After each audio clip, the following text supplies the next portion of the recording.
नहीं ज़्यादा नहीं, पेपर वाला है तो आज तक पढ़ा है, अमर उजाला वाला है, पेपर वाला है, ज़्यादा न्यूटन इसमें सर हम ले आए हैं ताकि ऐसे लोग भी निकाल देंगे पेपर। एक तो हमारे अभी एडमिट कार्ड का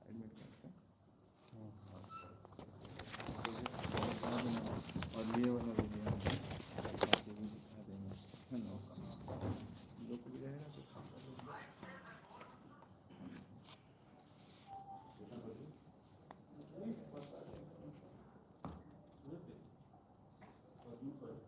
उसका जो सब्जेक्ट कम्बिनेशन वाला कहाँ पर लिखा होगा सब्जेक्ट कम्बिनेशन का?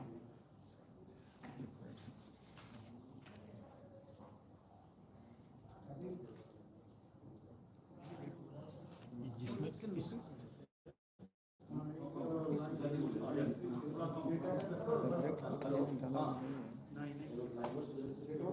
जैसे जैसे डालेगा उसमें इसमें जैसे अच्छा लिखा हुआ है हिस्ट्री पॉलिटिकल साइंस लिखा हुआ है, general studies and social science में हिस्ट्री पॉलिटिकल साइंस लिखा हुआ है। जो अपना डालेगा वही प्रिंट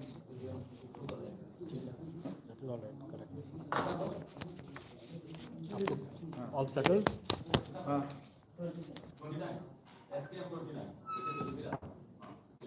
आप लोग रेडी हुए?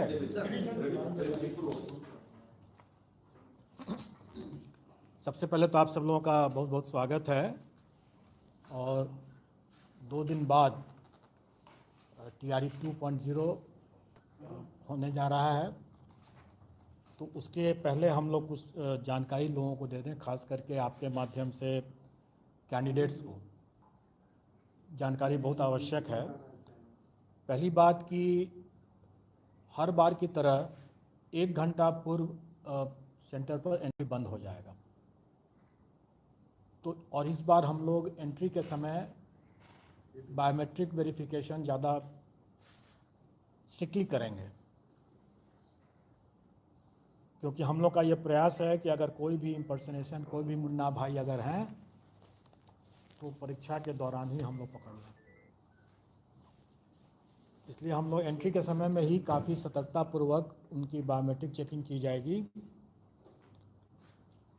उसमें ज़्यादा समय लगना स्वाभाविक है, और इसलिए हम सबसे आपके माध्यम से सभी अभ्यर्थियों से अनुरोध करेंगे कि वो लोग पर्याप्त मार्जिन रखते हुए पहले ही पहुंच जाएं सेंटर पर और अपना जगह ले लें। दूसरा कि पिछले बार कैंडिडेट्स लोगों ने कई तरह की गलतियां किया था, जैसे रोल नंबर की गलती एक बहुत प्रमुख गलती थी। कोई एक डिजिट छूट गया, कभी कोई दूसरा डिजिट छूट गया, कोई गलत लिखा गया। तो इसके कारण से जो कठिनाई हुई थी, तो इस बार लोगों ने उनके एडमिट कार्ड में, आप लोग देख सकते हैं यहाँ पर, ये एडमिट कार्ड का एक नमूना है। ये एडमिट कार्ड में ही यहाँ पर बना हुआ है, उनको अपना रोल नंबर अपना रंगने के लिए।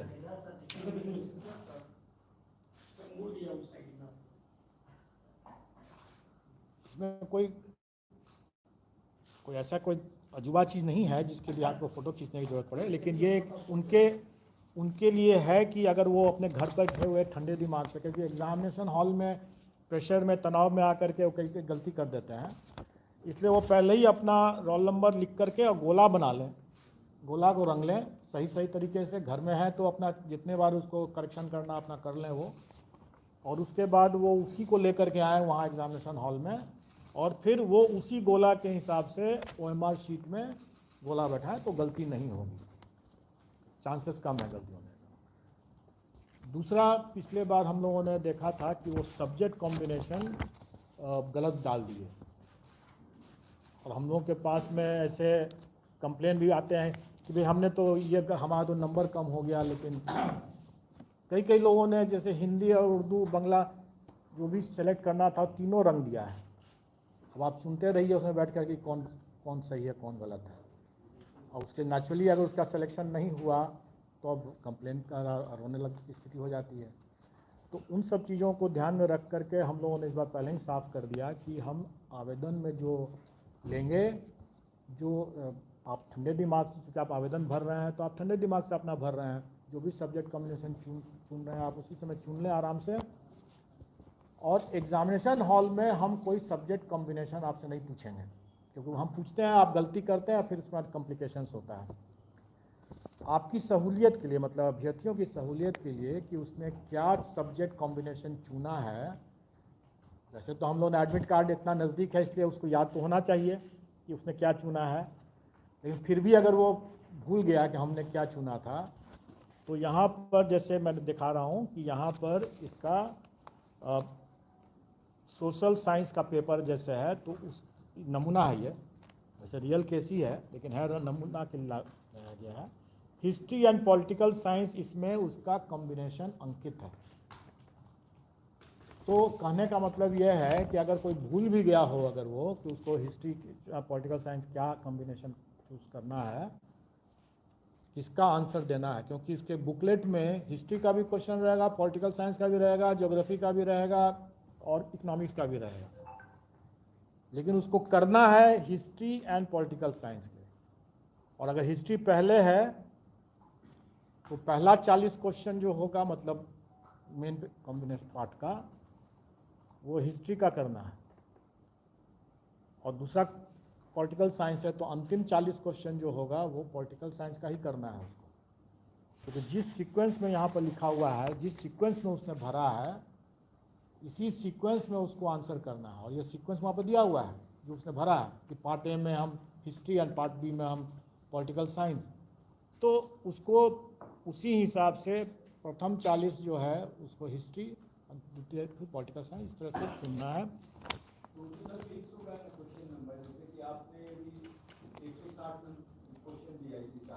150 क्वेश्चन, 160 नहीं है, 150 क्वेश्चन। मैं एक्सप्लेन कर देता हूँ, मैं आपको एक्सप्लेन भी कर देता हूँ, क्योंकि आप लोग भी क्लियर रहें और अपने संपर्क में और अपने मीडिया के माध्यम से अभ्यर्थियों को भी सतर्क कर दें। वैसे मुझे उम्मीद है कि अभ्यर्थी ज़्यादा जानते होंगे क्योंकि उन्होंने इसकी प्रैक्टिस भी किया होगा, तो इसलिए मैं मानता हूँ कि वो ज़्यादा जानते होंगे, लेकिन फिर भी आप सबकी जानकारी के लिए प्रथम 30 क्वेश्चन जो हैं किसी भी पेपर में, प्रथम 30 क्वेश्चन जो हैं वो लैंग्वेज क्वालिफाइंग के हैं, और उसके बाद जो 120 क्वेश्चन हैं, जैसे सोशल साइंस का जैसे अभी एग्जांपल ले रहे हैं, तो उसमें 40, मतलब क्वेश्चन नंबर 31 से 70 तक 40 क्वेश्चन जो हुए वो जनरल स्टडीज़ के होंगे, जो सोशल साइंस पेपर की बात मैं कर रहा हूँ। उसके बाद जो 71 से लेकर के जो 150 तक जो होंगे, तो 71 से 40 इसमें जोड़ दीजिए 110 तक, 71 से 110 तक जो होंगे, ये जो 40 क्वेश्चन होगा, इस कैंडिडेट ने चूंकि हिस्ट्री पहले चुना है तो 71 क्वेश्चन नंबर से लेकर के 110 क्वेश्चन नंबर तक वो 40 क्वेश्चन जो है वो हिस्ट्री का क्वेश्चन देखेगा और हिस्ट्री के हिसाब से उसमें आंसर भरेगा OMR शीट में। और फिर 111 से लेकर 150 जो क्वेश्चंस होंगे वो उसको पॉलिटिकल साइंस, चूँकि इसमें लिखा हुआ है तो वो पॉलिटिकल साइंस वाला पन्ना पलटेगा, उसका क्वेश्चंस देखेगा और 111 से 150 पॉलिटिकल साइंस भरेगा। ये सीक्वेंस है और मैं समझता हूँ कैंडिडेट्स को पर्याप्त इसमें सूझबूझ होनी चाहिए।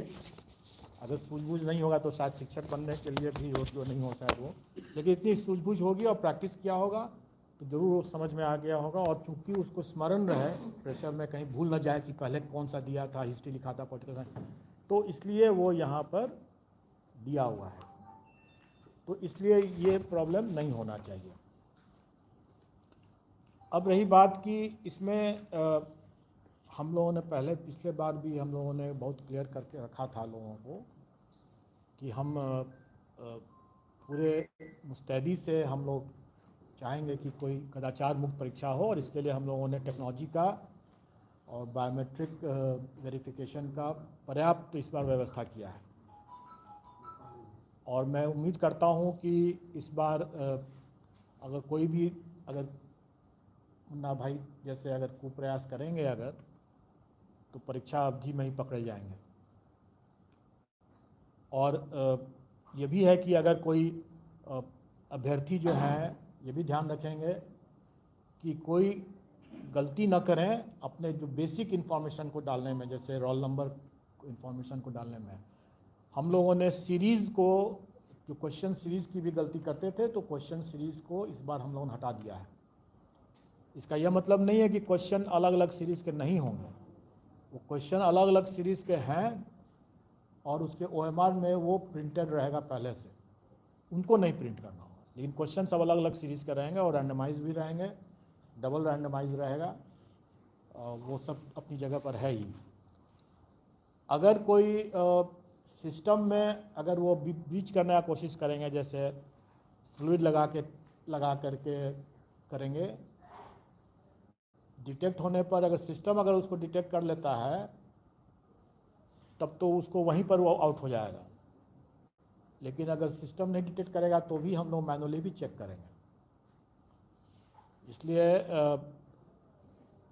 उनको ध्यान रखना होगा कि भाई इस तरह का कोई कुप्रयास ना करें। कई बार लोग फ्लूइड नहीं, जैसे आजकल जैसे फ्लूइड नहीं लेके जाते हैं, चाइनीज़ पेन लेके जाने की कोशिश करेंगे, या लेकिन आप हमारे OMR में कुछ ऐसे टेक्निक लगा हुआ है इस बार कि वैसा भी कुप्रयास ना करें वो, क्योंकि पकड़े जाने पर उसकी खामियाजा बहुत ज़्यादा हो जाएगा।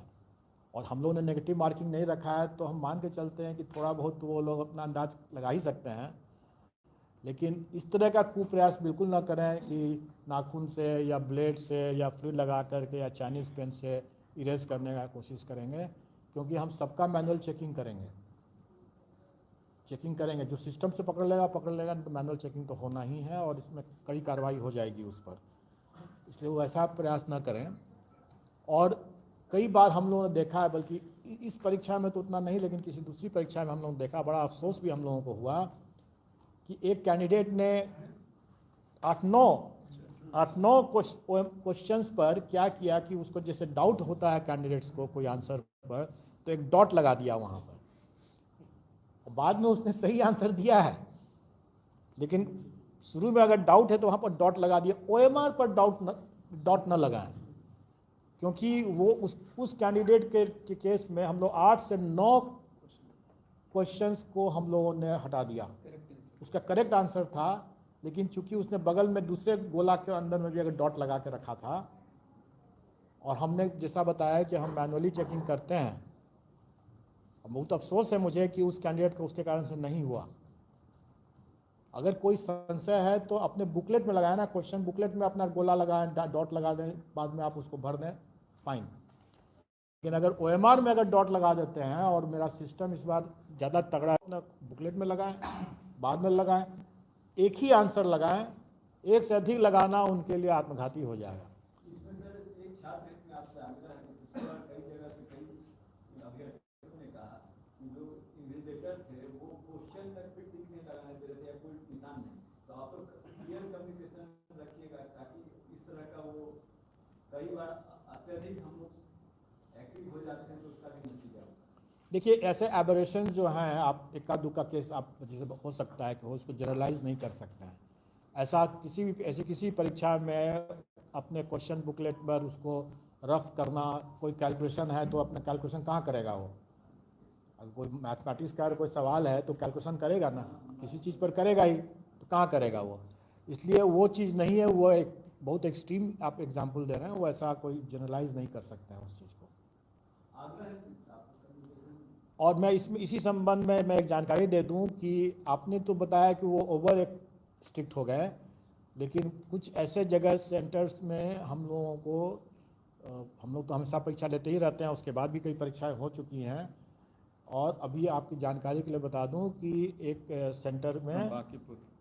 सेंटर में जो हमारे स्टैंडर्ड प्रोटोकॉल हैं, जो हमने कई बार पूर्व के अवसरों में बताया है कि कुछ कार्य हम पर्दे के सामने करते हैं और कुछ कार्य पर्दे के पीछे करते हैं, और हमारे लिए दोनों कार्य बहुत महत्वपूर्ण है, बल्कि पर्दे के पीछे का कार्य ज़्यादा महत्वपूर्ण है। और उसमें अगर कोई हमारे स्टैंडर्ड प्रोटोकॉल को, गाइडलाइंस को अगर उल्लंघन करते हैं तो उस पर सख्त कार्रवाई होगी। और आप लोगों की जानकारी के लिए बता दें कि अभी एक सेंटर का नाम तो आपने ले लिया, लेकिन उसकी ज़रूरत नहीं है, सेंटर का नाम लेने की ज़रूरत नहीं है, वैसे सेंटर का नाम ले लिया इन्होंने। वहाँ के सेंटर सुपरिटेंडेंट के सेंटर सुपरिटेंडेंट को निलंबित कर दिया गया। वो हमारे एक स्टैंडर्ड प्रोटोकॉल का एक माइनर उल्लंघन था।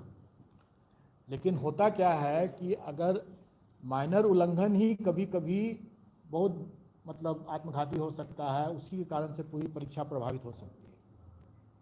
तो इसलिए हम लोग अपने इस पर्दे के पीछे के गाइडलाइंस खास करके उसमें अगर कोई एक भी माइनर चूक भी किया, और ये कैसे पकड़ा है, सेंटर सुपरिटेंडेंट ने अगर गलत किया तो वो तो अपने सेंटर में तो वो ऑल इन ऑल है, फिर भी कैसे पकड़ा गया?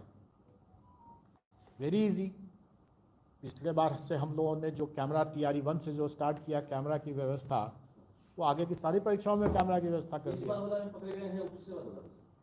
TRE 1 में नहीं पकड़े गए हैं, TRE 1 की बात नहीं है ये उसके बाद एक और परीक्षा हुई है, उस परीक्षा में उन्होंने लापरवाही बरता, हमारे जो स्टैंडर्ड प्रोटोकॉल हैं उस प्रोटोकॉल का उल्लंघन किया। वो छोटा परीक्षा ही था, लेकिन छोटी परीक्षा में ही अगर आप लापरवाही बरतते हैं तो ये एक बन जाता है, कभी वो भर जाता है। आप ब्रेक बिना लगाए वो चले जा रहे हैं, जब तक चले जा रहे हैं तब तक चले जा रहे हैं, और एक्सीडेंट हो गया, हम तो ब्रेक ही नहीं लगाए थे, बाकी सब चीज़ तो ठीक ही चला रहे हैं, है ना। सेंटर का नाम बता देते हैं, अब क्या आदमी का नाम नहीं बताया जाएगा, वो that is not correct. Centre का नाम बता दें। Bankipur girls high school, Bankipur girls high school. तो इसलिए वहाँ मैं सभी आपके मीडिया के माध्यम से सभी सेंटर सुपरिटेंडेंट को भी आगाह करना चाहूँगा कि हम लोग इस बार और ज़ीरो टॉलरेंस पर काम करेंगे। ऐसा नहीं है कि TRE 1 में माइनर प्रोटोकॉल सही तरीके से नहीं जानकारी होने के कारण से भी हो सकता है, इग्नोरेंस से भी हो सकता है, और लापरवाही से भी हो सकता है। All is well that ends well की जो कहावत है, तो सब कुछ अगर ठीक से रहा तब तो ठीक ही रहा। लेकिन आदमी अगर कोई इंश्योरेंस कराता है तो किस लिए कराता है? सर उस संभावना को देख कर ही कराता है ना। कमला नेहरू का 2 वीक्षक को हम लोग यहाँ से उसको कार्य मुक्त किए हैं, स्पष्टीकरण भी किए हैं सर। किसकी एग्जाम? हाँ इसी एग्जाम? हाँ नहीं, TRE 1 के बाद, TRE 1 के बाद मैंने कहने का मतलब है कि जो पर्यवेक्षण हम लोग कर रहे हैं, जो हम लोग लगाए हैं, ऐसा नहीं है कि मुखौटा है। मेरे कहने का मतलब उस पर हम लोग एक्शन भी ले रहे हैं। TRE 1 के भी एक सेंटर को हम लोगों ने इस बार डिलिस्ट कर दिया, 2 सेंटर को डिलिस्ट कर दिया, और उस पर शोकॉज ही पूछा गया है, इसलिए कि हम लोगों ने पाया कि इन्विजिलेशन जो है वो, आप लोग में से कुछ लोग हम समझते हैं कि कमांड एंड कंट्रोल रूम में उस समय होंगे भी, शायद आप लोग भी शायद देखे होंगे कि एक उस अभ्यर्थी पर हम लोग यहाँ से बार बार कह रहे हैं कि तुम उसको जाकर पकड़ो, दोनों बैठ करके आपस में बैठ करके मिलान करके लिख रहा है, और इन्विजिलेटर जाता था बार बार और उस जगह पर नहीं देख करके उसके दूसरी तरफ देखता रहता था। अच्छा सर, यहाँ से आप बोलते थे? यहाँ से हम लोग इंस्ट्रक्शन दिए हैं, फिर भी इन्विजिलेटर उस काम को नहीं कर रहा है, तब हम लोगों ने डिस्ट्रिक्ट मजिस्ट्रेट को वो पूरा वीडियो क्लिपिंग भेज दिया यहाँ से, और उस वीडियो क्लिपिंग फिर वहाँ से मजिस्ट्रेट लोग गए, उन दोनों अभ्यर्थियों को बाहर निकाला गया, वो तो खैर गए ही गए, उस पूरे सेंटर को हम लोग ब्लैक लिस्ट कर दिए। जिला बता दीजिए। छपरा जिला का है और दूसरा पटना जिला का। हाँ, उसको हटा दिया, हम नहीं ले रहे हैं, ब्लैक लिस्ट कर दिया, सेंटर ब्लैक लिस्ट कर दिया हम लोगों ने, कि भाई वहाँ पर एक इन्विजिलेटर बार बार हम लोग यहाँ से इंस्ट्रक्शन दे, हम लोग सब लोग देख रहे थे, आपके कुछ लोग साथी लोग होंगे उस समय कमांड एंड कंट्रोल रूम में। मैं इतनी बातें इसलिए बता रहा हूँ क्योंकि सभी कैमरा की नज़र में है, और इस बार हम लोगों ने कुछ अतिरिक्त कैमरा भी लगाया है, क्योंकि हमें जहाँ लगा कि जहाँ डार्क स्पॉट्स हैं उनको कवर करने के लिए हम लोगों ने बेहतर व्यवस्था करने के लिए किया। आप लोगों ने देखा होगा कि इस बार हम लोगों ने नंबर ऑफ सेंटर्स भी हम लोग, जिला भी हम लोग उसी हिसाब से थोड़ा कम किए हैं, क्योंकि मैनेजमेंट बेटर रहे, कंट्रोल रूम भी बेटर तरीके से हो सके, इसलिए नंबर ऑफ डिस्ट्रिक्ट्स भी कम किए। सर कितने जिलों में परीक्षा और जिसके मुकाबले इस बार? 28 जिले हैं ना, आपको दिए 28 जिले हैं, कागज 28 जिले हैं। तो इस हम लोग सेंटर 660 वो आंकड़े मिल जाएंगे, वो आंकड़े तो मिल जाएंगे एग्जैक्टली क्या अलग अलग दिन अलग अलग भी है, क्योंकि पहला दिन तो बहुत कम है, सिर्फ पटना में ही है, फिर 8 और 9 अलग अलग संख्या सबसे ज़्यादा है, फिर 14-15 कम है, तो इसीलिए वो अलग अलग दिन अलग अलग सेंटर्स हैं। मैक्सिमम हम समझते हैं 660 गया, 660 गया है। डिटेल सब सेंटर्स बता दें हाँ, डिटेल सब सेंटर्स जो है पटना में जो है ये अलग अलग टोटल बता दीजिए डेज वाइज। तो डेज वाइज बता दे रहे हैं। 7 नहीं टोटल सभी मिला के हमारे पास है।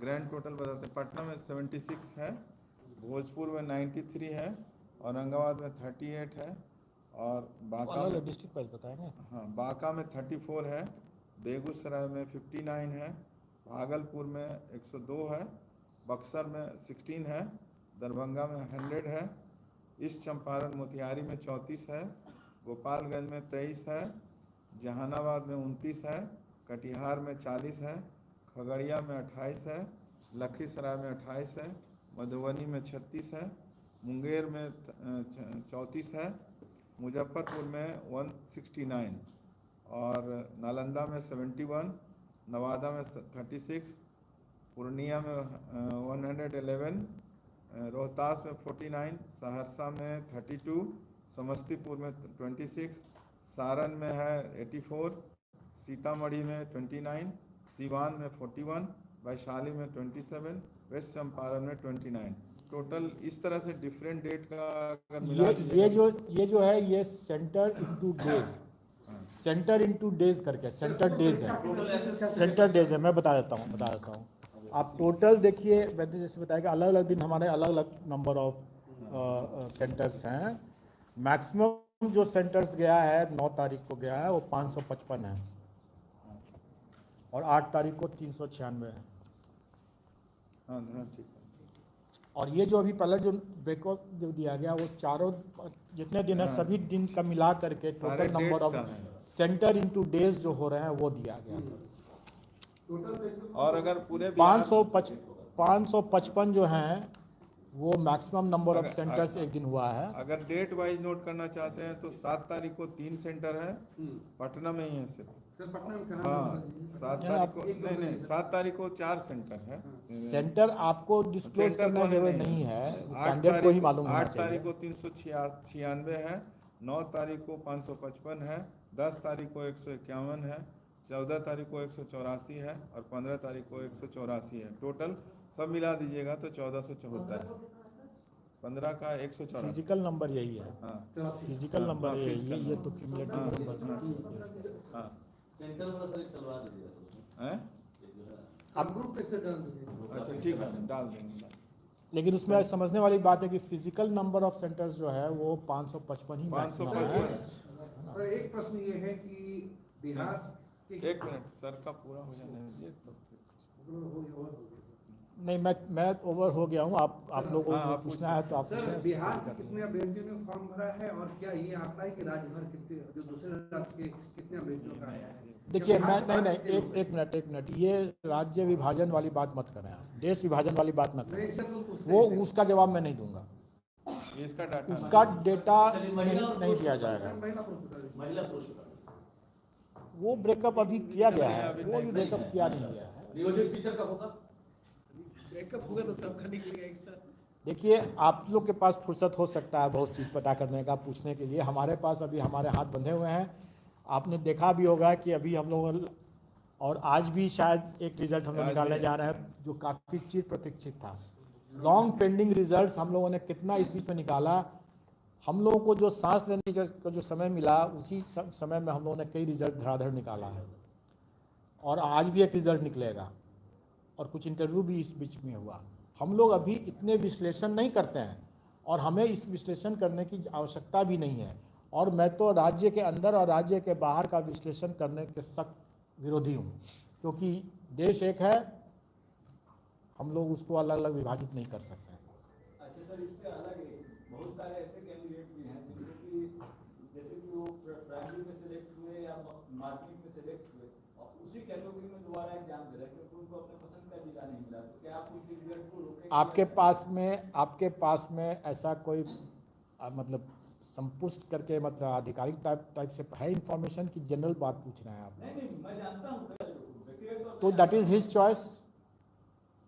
इसमें मतलब रोक नहीं, इस पर क्यों रोक लगाएंगे हम? मतलब दे सकते हैं हम उनका रिजल्ट। अरे किसी ने आईएएस देने के बाद भी उसने किसी ने आईपीएस जाना चाहते हैं तो जा सकते हैं, कहाँ कोई रोक है? नहीं वो सेम कैटेगरी में ही दे रहे हैं। क्या फर्क पड़ता है? जिला उनका मिला है। नहीं, वो अगर वैसा अगर एक्सट्रीम रिएक्शन वाले जो अगर वैसे हैं उनका विवेक, उनको हम लोग कोई ऐसा बंधन नहीं है, हम लोग ऐसा कोई हम लोग अभी प्रतिबंध नहीं लगा रहे हैं।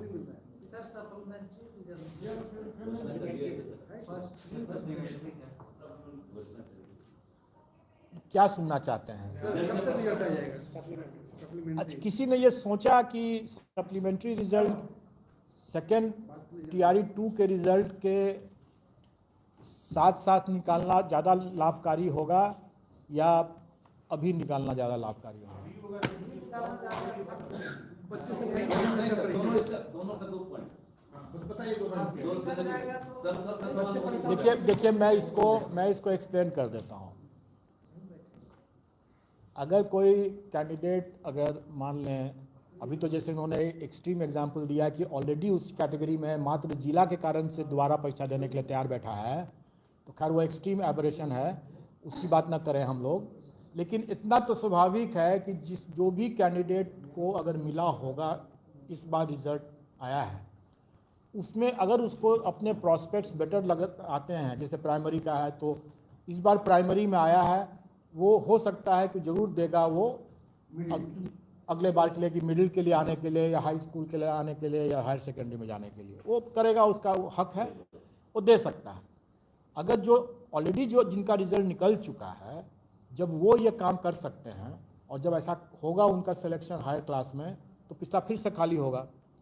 तो जो अगर सप्लीमेंट्री वाले भी अगर यही काम करेंगे, कर ही सकते हैं। अब सप्लीमेंट्री के जो भी फिगर्स हमारे पास वैकेंसी आया है उसमें हमने उतने लोगों को दे दिया, रिजल्ट अभी दे दिया। फिर इन लोगों का ये लोग दोबारा परीक्षा तो देंगे ही देंगे, ऐसा नहीं कि नहीं छोड़ेगा, देना ही है उसको, इसलिए देगा। एक तो तैयारी हो गया है इसका, दूसरा बेटर प्रॉस्पेक्ट्स के लिए वो देगा ही देगा। देने के बाद इन सप्लीमेंट्री रिजल्ट वाले लोगों का भी सिलेक्शन होगा, उसमें से कुछ का फिर से खाली हो जाएगा।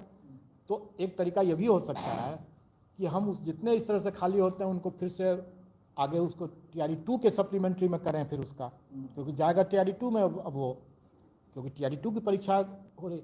दूसरा ये हो सकता है कि अगर उसका टीआरई 2 में हो गया और इधर हमने सप्लीमेंट्री नहीं निकाला, तो वो कैंडिडेट जो कंसिडरेशन जोन में टीआरई 2 में स्वतः आ गए, उनको तो छोड़ करके हम टीआरई 1 का सप्लीमेंट्री निकालेंगे ना, तो उस समय हम ज़्यादा लोगों को हम टीआरई 1 में अकोमोडेट कर सकते हैं, क्योंकि उतनी वैकेंसी है हमारे पास। जो लोग ऑलरेडी टीआरई 2 में चला ही गया, तो टीआरई 1 का वो जो 4700-4800 जितना भी आया है वैकेंसी, उतना में जो लोग टीआरई 2 में चले जाएंगे, तो उनको काहे के लिए हम टीआरई 1 में देकर बर्बाद करेंगे? उनका वेस्टेज होगा नाउ। इसलिए मैंने आप लोगों से पूछा है कि इसके दोनों पहलू हैं। अब अभी सब लोग चिंतित हैं कि जल्दी निकालें सप्लीमेंट्री, निकाल दे सकते हैं, लेकिन अगर मान लीजिए कि उसमें से 200-300 लोगों का अगर दोबारा टीआरई 2 में अगर हो गया, तो वो 200-300 अतिरिक्त हम यहाँ दे सकते थे टीआरई 1 में हम दे सकते थे। हम तो मान गए। एक चीज़ और आप लोगों को समझना होगा और आपके माध्यम से कैंडिडेट को भी समझना होगा, हम लोगों के यहाँ वेटिंग लिस्ट का कोई प्रोविज़न नहीं है। राज्य सरकार में वेटिंग लिस्ट का कोई प्रावधान नहीं। कौन सा मामला वेटिंग लिस्ट के लिए बनता है और कौन सा मामला सप्लीमेंट्री रिजल्ट में बनता है, इसके अंतर को समझना बहुत ज़रूरी है। इसके अंतर को समझना ज़रूरी है। जिसका हम लोगों ने रिजल्ट दिया, उस रिजल्ट के प्रोसेस में, क्योंकि डिपार्टमेंट भी उसको देखता है, और ये सिर्फ टीआरई की बात नहीं है, किसी भी परीक्षा में डिपार्टमेंट भी देखता है उसको, कि डॉक्यूमेंट वगैरह सब देखता है, कि ये पुलिस वेरिफिकेशन देखता है वगैरह वगैरह। अगर डिपार्टमेंट पाया कि हमारे अनुशंसित कैंडिडेट में कोई त्रुटि है, मतलब वो योग्य नहीं है, तो वो आयोग को वापस भेजता है कि इसमें पुलिस वेरिफिकेशन गलत आ गया या ये फलाना चीज़ हो गया या कोई मिस है जिसके लिए वो योग्य नज़र नहीं आते हैं, तो आयोग उनके स्थान पर सप्लीमेंट्री लिस्ट अनुशंसा भेजता है। तो जो जिनको अभी वैसे कैंडिडेट जिनको अभी कोई ऑफर लेटर नहीं मिला, अभी ऑफर लेटर नहीं मिला, अभी डिपार्टमेंट अपने स्तर से उसकी चेकिंग किया और चेकिंग करके अनुशंसा को वापस किया और हम लोगों ने उसके जगह पर नई अनुशंसा भेजा, तो ये सप्लीमेंट्री रिजल्ट का मामला बना। ठीक है, लेकिन एक बार अगर उस अनुशंसा पर डिपार्टमेंट ओके कर देता है उसको, तब उसको ऑफर दिया जाता है। और एक बार जब ऑफर हो गया तो अब उसका विवेक है, अभ्यर्थी का, जो सिलेक्टेड कैंडिडेट का, कि वो ज्वाइन करे ना करे। अब अगर वो ज्वाइन नहीं करता है तो वो वेटिंग लिस्ट में जाएगा, और वेटिंग लिस्ट का चूंकि प्रावधान नहीं है इसलिए वो वैकेंसी कैरी फॉरवर्ड होगा। समझ रहे हैं? कोई ज्वाइन करके छोड़ दिया वो भी कैरी फॉरवर्ड होगा। ऑफर मिल गया, ज्वाइन करे चाहे ना करे, कई बार होता है कि कैंडिडेट बोलता है कि हमको रिलीव नहीं हो पा रहे हैं, अपने पहले कहीं काम कर रहे हैं, हमको 1 महीना 2 महीना 3 महीना 4 महीना 6 महीना लगेगा, बीमार हैं, ये कई तरह के कारण करते हैं। हर कोई तो एक नाव पर नहीं 2-3 नाव पर पैर रखता है, यहाँ भी नौकरी लेता है, वहाँ भी नौकरी लेता है, उसको यहाँ भी ज्वाइन करता है, वहाँ भी ज्वाइन करने की कोशिश करता है, देखता है, हर जगह लटका के रखता है। स्टूडेंट लाइफ में हम लोगों ने भी वो किया था। करते हैं लोग अपने अपने अपने बेस्ट प्रॉस्पेक्ट्स के लिए, ऐसा करते हैं लोग, तो वो अपने होल्ड करता है। जब तक वो अपना रिलीज नहीं करेगा तब तक वो वैकेंसी दूसरे को नहीं जा सकता। और इसलिए गवर्नमेंट ने, क्योंकि इसमें काफ़ी टाइम लग जाता है, इसलिए गवर्नमेंट कभी भी इसलिए यहाँ पर गवर्नमेंट वेटिंग लिस्ट की बात नहीं करती। और क्योंकि वेटिंग लिस्ट नहीं है, इसलिए अगर कोई कैंडिडेट अगर ऑफर मिल गया या ज्वाइन करने के बाद छोड़ दिया या ज्वाइन करने के पहले ही ज्वाइन ही नहीं किया, ऑफर मिल गया, वैकेंसी यूटिलाइज्ड हो गया, और अब अगर वो नहीं ज्वाइन करता है, छोड़ देता है, ज्वाइन करने के बाद सारे के सारे कैरी फॉरवर्ड होंगे। लेकिन अगर उसको ऑफर ही नहीं मिला है, क्योंकि डाउट है डॉक्यूमेंट वेरिफिकेशन में, पुलिस वेरिफिकेशन में, वगैरह वगैरह में, और वो वैकेंसी अगर हमको वापस, जैसे इस बार मल्टीपल रिजल्ट्स की वैकेंसी हमको वापस हुआ, तो वो सप्लीमेंट्री रिजल्ट में आए। इसलिए हम लोग शुरू से कह रहे हैं कि हम सप्लीमेंट्री रिजल्ट देंगे, हम कभी भी नहीं बोल रहे हैं कि हम वेटिंग लिस्ट का रिजल्ट देंगे, क्योंकि वेटिंग लिस्ट का रिजल्ट का प्रावधान नहीं है। और ये तो लोगों की मांग करना है कि नियोजित को आउट करके नौकरी दीजिए, ये तो इसके लिए तो चर्चा ही करना बेकार है। ये तो गैर संवैधानिक है, असंवैधानिक है, गैर कानूनी हो जाएगा।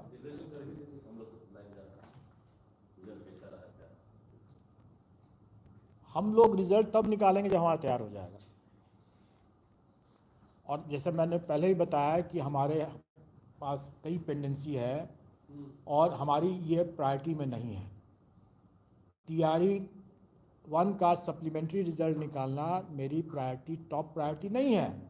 इसलिए नहीं है क्योंकि हमने 1,20,000 से ज़्यादा लोगों का रिजल्ट दे रखा है, और उस दरमियान हमारे 68 के रिजल्ट पेंडिंग थे। अब तो निकल गए वैसे, 68 के रिजल्ट पेंडिंग थे, APO के रिजल्ट पेंडिंग थे, सहायक के रिजल्ट पेंडिंग थे, और अभी भी हमारे AAO के रिजल्ट पेंडिंग हैं, district art and culture officer के रिजल्ट पेंडिंग हैं, जो कई समय से, लंबे समय से वेट कर रहे हैं। पहली हमारी प्राथमिकता वो है। और हमारा TRE 1 का सप्लीमेंट्री रिजल्ट तभी निकलेगा जब हम तैयार हो जाएंगे उसके लिए। हो सकता है हम कल तैयार हो जाएं, परसों तैयार हो जाएं, हो सकता है हम 1 सप्ताह के बाद तैयार हों। नहीं, हमने तो आपको एक बताया कि TRE 2 के साथ अगर हम करते हैं तो उसके क्या लाभ हैं,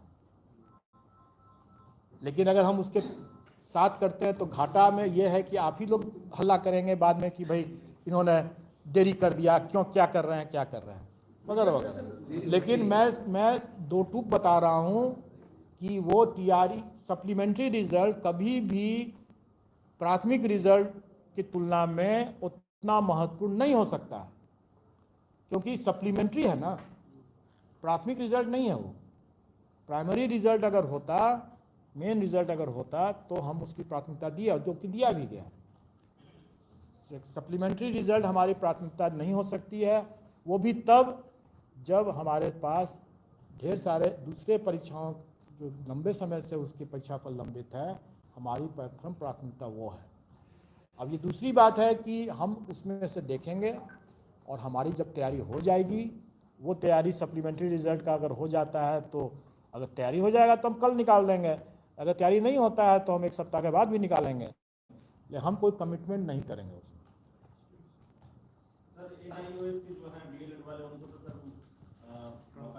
देखिए, उसमें माननीय सर्वोच्च न्यायालय का जो आदेश है और एक्चुअली एनसीटी का जो गाइडलाइंस भी था,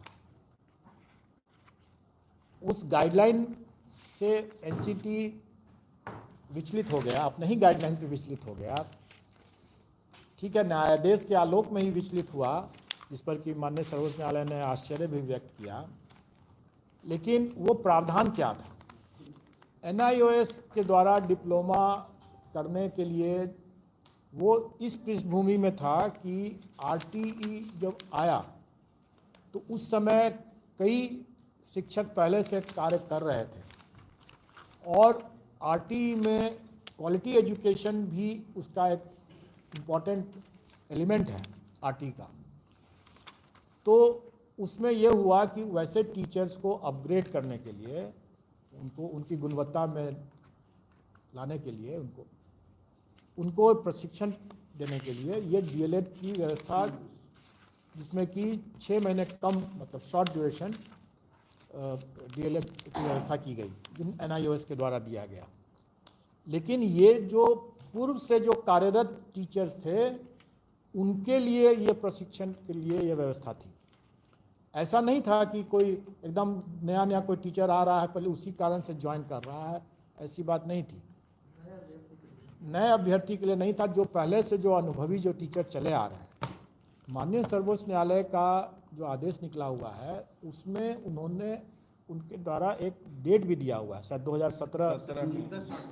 10/8/2017 के उसके पूर्व जो कार्यरत थे, उन्हीं का एनआईओएस के द्वारा डीएलएड जो था है वो वैलिड माना जाएगा, उसके बाद का नहीं। उसमें सब है, उसमें सब है। वैसे को आप भी ले रहे हैं? बिल्कुल ले रहे हैं। हमारे एडमिट कार्ड में जो नोटिस ही निकला हुआ है, उसमें निकला हुआ है नोटिस हम डालें उसमें, और उसमें एडमिट कार्ड में, चूंकि मैंने पहले ही बताया कि अगर कोई आवेदन देता है तो उसको एडमिट कार्ड भी मिलना चाहिए, और जिसको एडमिट कार्ड मिलता है उसको एग्ज़ाम देने की भी अनुमति होनी चाहिए।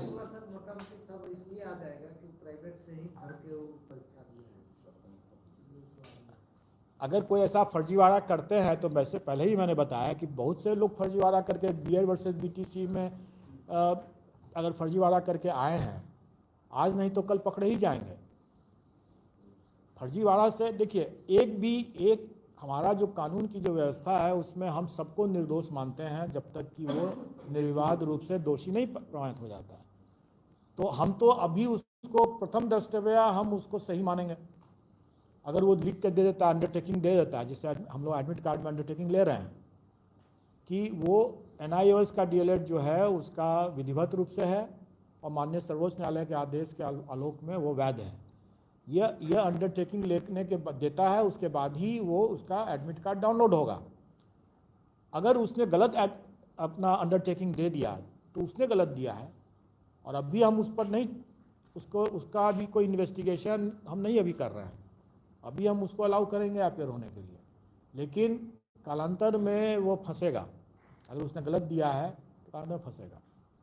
कैसे फंसेगा सर? जैसे मान लीजिए सर, हम संत पॉल स्कूल में हम पढ़ाते नहीं है, लेकिन हम वहाँ से ले लिए कि हम पढ़ा रहे हैं और हम परीक्षा दे दिए एनआईओएस से। चोर तब तक चोर है जब तक पकड़ा जाता है, तभी वो चोर है, अदरवाइज चोर नहीं है वो। नहीं, उसका भी अगर वो प्रमाणित हो जाएगा तभी ना आप कहेंगे कि फर्जी है वो। आप अपनी आशंका से ऐसे नहीं कर सकते हैं कि वो फर्जी है। जब प्रमाणित हो जाएगा तो फर्जी है, जब प्रमाणित हो ही गया, जब प्रमाणित हो गया तो पकड़ा जाएगा वो। हाँ। सीधी सी बात है। आपके ऐसे ही कहने से कि वो गलत है नहीं ना हो सकता है। ये नया जो बिहार बोर्ड का बना है परीक्षा भवन, जिसकी क्षमता 20,000 प्लस है, उसमें आप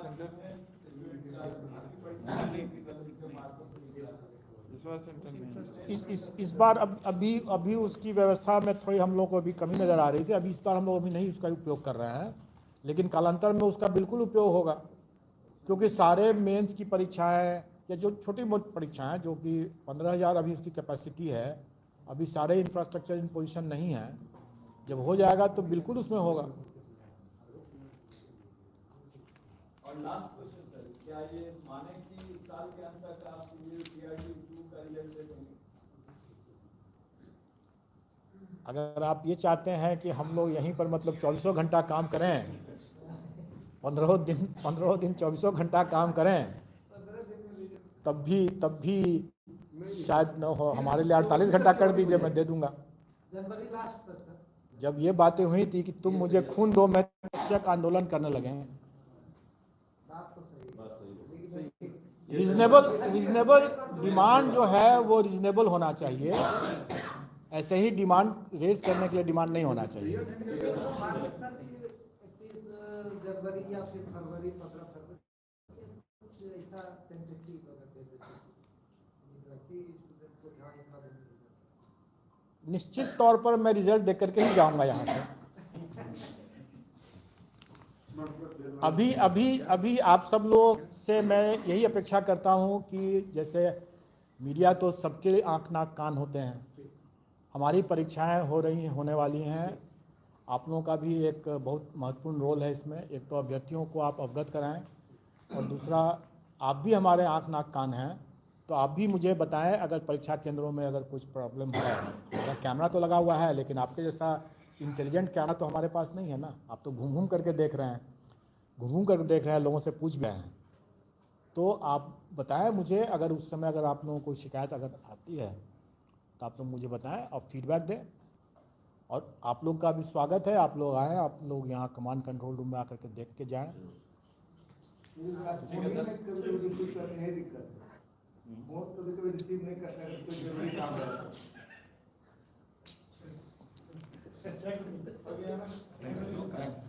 धन्यवाद। बैठ जाइए सर। नहीं, बस अब लोग